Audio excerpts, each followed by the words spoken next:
Okay, so we are looking at this word problems using vectors. So two forces of 20 newtons and 10 newtons are pulling an object 0 degrees and negative 30 degrees with respect to the x-axis. So that 20 newtons and 10 newtons, that's like the magnitude of those vectors, and then the 0 and the negative 30 are how they are pulling. It's like their angle. So it says draw the resultant vector and use trig to find find the magnitude to 3 decimal places and the direction to the nearest degree.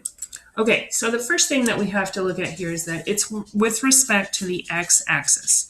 So I kind of want over here to the side, I want an x-axis, right? So my first force is 20 newtons and it's at a 0 degree. That means and it says with respect to the x-axis. So it's 0 degrees from the x-axis. So I have this here. This is my vector. It's 0 degrees, so it's not off of the x-axis, and it is 20 newtons. And then my other vector is 10 newtons, and it's pulling at negative 30 degrees. So if this, and it's with respect here. So if this is my x-axis still, and I'm pulling it at negative 30 degrees, that means I'm pulling it down, right? This is coming down here at negative 30 degrees. And that one is 10 newtons. So we want to find the resultant vector. We want to find its magnitude and its direction. So we're going to have to find a few things here. That's not really working. Let's just see if I can freehand this here. So we want to find this vector, and we want to find the magnitude. So remember, that's in the absolute value parts. And we want to find its direction, which is this angle right here. So we're going to have to do these two things. So what we have to remember, think back to a while ago when we used the law of sines and law of cosines. Because if we're trying to find this side over here, we know this angle here because these two together add up to 180, right? And if this is 30, now the 30 is just telling us it's going down, but it's still a 30-degree angle there. Then this is a 150-degree angle. So we have to think about law of sines and cosines because we do not have we don't have a right triangle. So we can't just do SOHCAHTOA. We got to use either law of sines or law of cosines. And if you notice here, we have two sides and the angle in between, which means we have to use the law of cosines. So remember, the law of cosines is the side you want to find. So in this case, it's the magnitude of r. So this side squared equals my other two sides squared. So 20 squared plus 10 squared minus 2 times 20 times 10 cosine of my angle, which was 150 degrees. Ooh, sorry, I was off the screen. So if I wanted to solve for r, the magnitude of r, remember we're just going to take the square root of this whole side. Now, I have my calculator here, but if you don't have your calculator, which I'm guessing you don't, you have a calculator on your Chromebook. So you would go down here to this little plus sign. You should be seeing this on my screen here. Go down to the plus sign, and I just want this to get off of there, sorry. Not the plus sign, to this little, they call it a pancake, but this little circle on the left.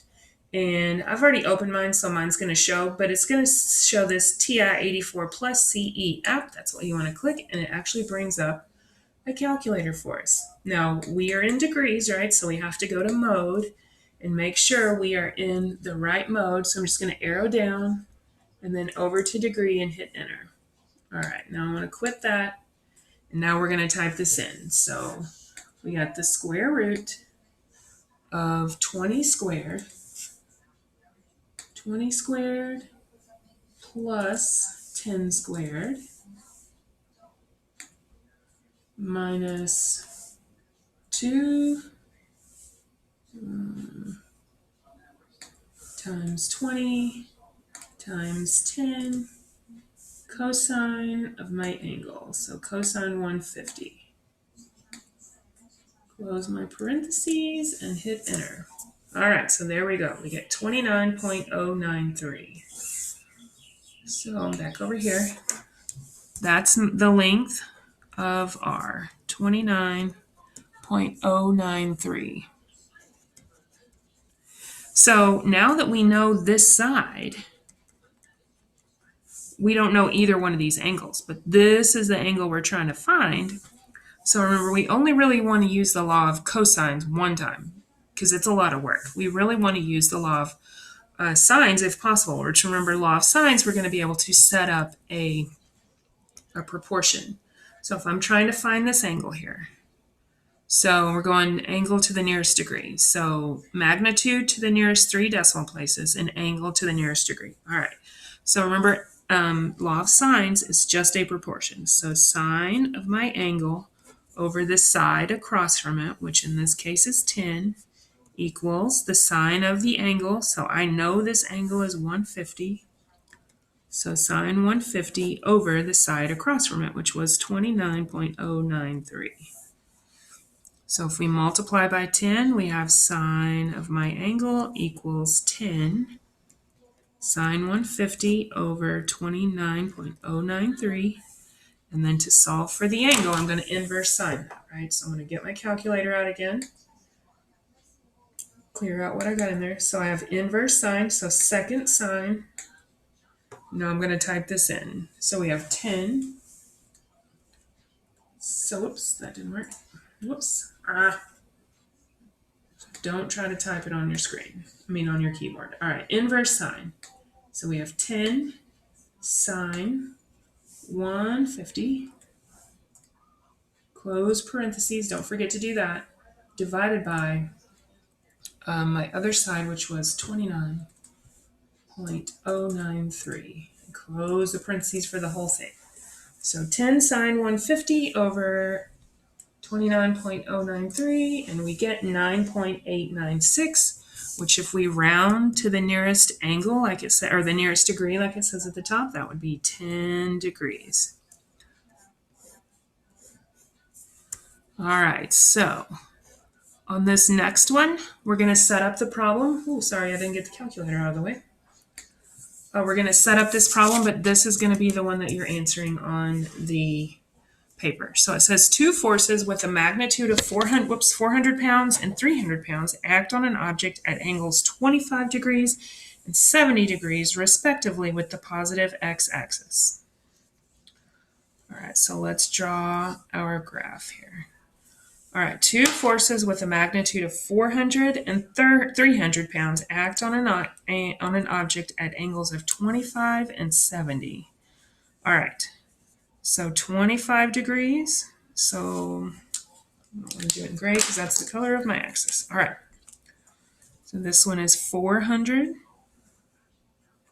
And it says with an angle of 25 degrees. So this is 400. My angle is 25 right here. And then my other, I have 300 with 70 degrees. Okay, and it's from the x-axis. So you have to imagine an x-axis there. And now it's 70 degrees from there. So this is 70 degrees. And then this piece right here, that's my 300 pounds, right? So we want to find the resultant vector. So we want to find this vector,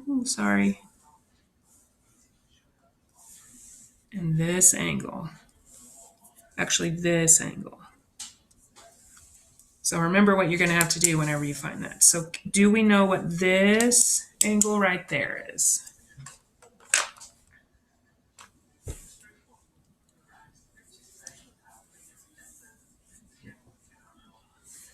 Okay, so we know this little piece of our angle here.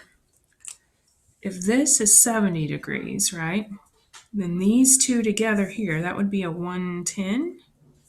But then this little piece right here. So we have to think about 2 parallel lines cut by a transversal. These angles are the same. So this is a 25 degree angle there.